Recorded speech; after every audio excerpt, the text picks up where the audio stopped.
We're here for the Beyond the Fairways magazine for Drummond Golf, and I've got Simon Majdulski, the Director of Rules and Handicapping for Golf Australia.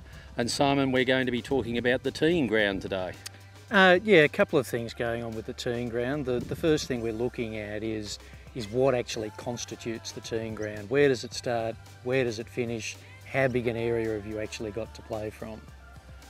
So what Karen's doing here is teeing her ball up very close to the front of the markers.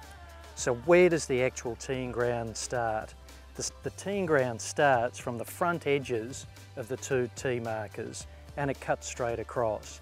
Now in this particular instance, Karen's teed a ball up so that part of the ball is across the front edge of the teeing ground and part of it is actually sitting back in the teeing ground. So it's partly in the teeing ground and partly out of the teeing ground. But that's fine, so long as the smallest part of the ball is in the teeing ground, the ball's okay, we're in a legitimate position. So Karen can play her ball there and it'll be one from the tee rather than incurring a penalty and then having to come back and re-tee the ball.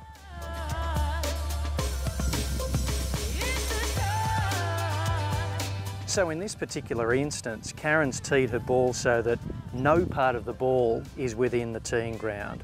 The entire ball is forward of the front edges of the two markers.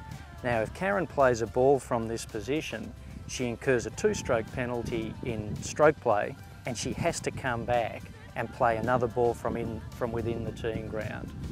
In stroke play, if she doesn't play a ball from within the teeing ground, she'd be disqualified. If it was stable foot or par, she'd wipe the hole and she'd be just going straight to the next tee. Now say Karen had teed her ball up in front of the tee markers in match play.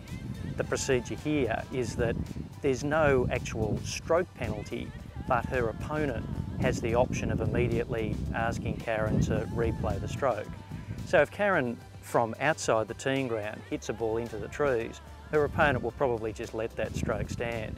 But if Karen's hit one 220 metres down the middle of the fairway, the opponent will probably ask her to play it again. So the other thing to note about the extremities of the teeing ground is that it actually extends 2 club lengths back from the front of the teeing ground. So Karen doesn't actually need to tee her ball up right in that direct line between the two tee markers.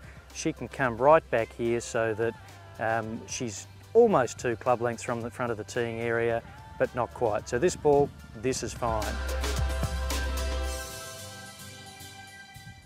So in this particular situation, Karen's teed her ball up so that it's inside the teeing ground, but she's standing outside the teeing ground.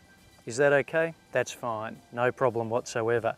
We sometimes get the same question about a player playing a ball from inbounds but standing out of bounds.